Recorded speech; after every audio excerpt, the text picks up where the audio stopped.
नमस्कार दोस्तों, जय जोहार। मैं कौशल तिवारी और बिहनिया संध्या में आपका स्वागत है। सत्ता का चुनाव आयोग पर प्रभाव को लेकर सवाल पहली बार नहीं उठ रहे हैं। इससे पहले भी इस तरह के सवाल उठते रहे और कल जब हरियाणा और जम्मू कश्मीर में चुनाव की तारीख की घोषणा की गई, तब भी यह सवाल उठा कि आखिर चुनाव आयोग सत्ता के अनुकूल तारीखों का ऐलान क्यों कर रहा है।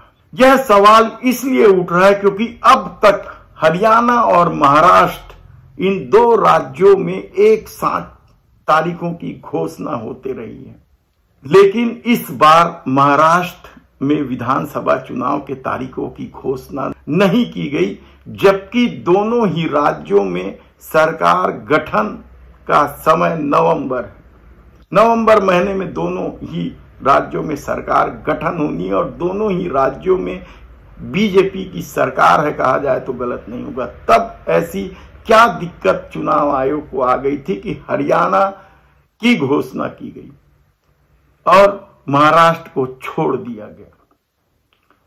अब इन परिस्थितियों में यदि 4 अक्टूबर को जब इन दोनों राज्यों के चुनाव परिणाम आएंगे, तब महाराष्ट्र में 26 नवंबर के पहले हर हाल में सरकार का गठन कर लेना है। तब क्या राजनीतिक दलों को चुनाव प्रचार के लिए पर्याप्त समय मिलेगा, या फिर महाराष्ट्र को लेकर मोदी सत्ता कोई बड़ी घोषणा करने वाली है, इसलिए चुनाव आयोग ने महाराष्ट्र के चुनाव की तारीख की घोषणा नहीं की। ऐसे कई तरह के सवाल इसलिए उठ रहे हैं क्योंकि लगातार चुनावी तारीखों और अपनी भूमिका को लेकर चुनाव आयोग निशाने में है या कटघरे में है। लोकसभा चुनाव का वह दौर याद कीजिए कि किस तरीके से कार्रवाई के नाम पर लीपापोती की गई। पहली बार पार्टी नेताओं को नोटिस देने के बजाय सीधे पार्टी अध्यक्ष को नोटिस दी गई। ऐसे कई तरह के मामले सामने आए इस दौर में, जिससे चुनाव आयोग की भूमिका संदिग्ध हो गई और उन्हें सत्ता का पिट्ठू तक बताया जा रहा है। चाहे ईवीएम का मामला हो या वोटों की गिनती का मामला हो, सुप्रीम कोर्ट तक में फटकार लग चुकी है। लेकिन जिस तरीके का खेल सरकार खेल रही है, क्या वह बेशर्मी भरा नहीं है? क्या सत्ता के इशारे पर चुनाव आयोग कठपुतली की तरह काम नहीं कर रहा है?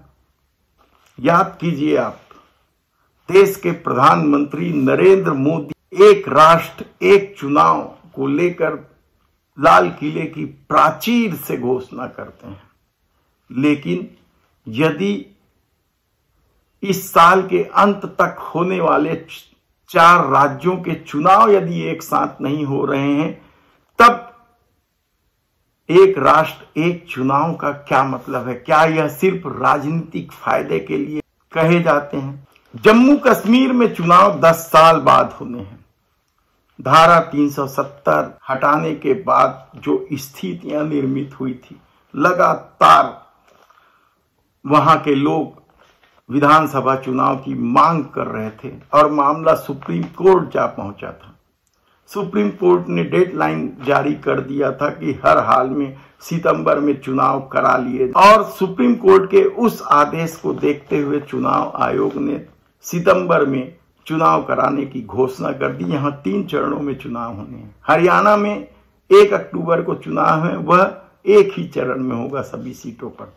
लेकिन महाराष्ट्र को लेकर सवाल जिस तरीके से बड़ा होने लगा है, उससे स्पष्ट है कि दोनों ही राज्यों में, हरियाणा और महाराष्ट्र में, भारतीय जनता पार्टी की हालत बेहद नाजुक है। कहा तो यहां तक जा रहा है कि जिस तरीके से लोकसभा के परिणाम सामने आए हैं दोनों ही राज्यों में, हरियाणा में और महाराष्ट्र में, उससे भी यह संकेत मिलने लगा है कि हरियाणा में सरकार बनाना भारतीय जनता पार्टी के लिए मुश्किल भरा काम है, तो महाराष्ट्र में भी तो स्थिति बुरी है।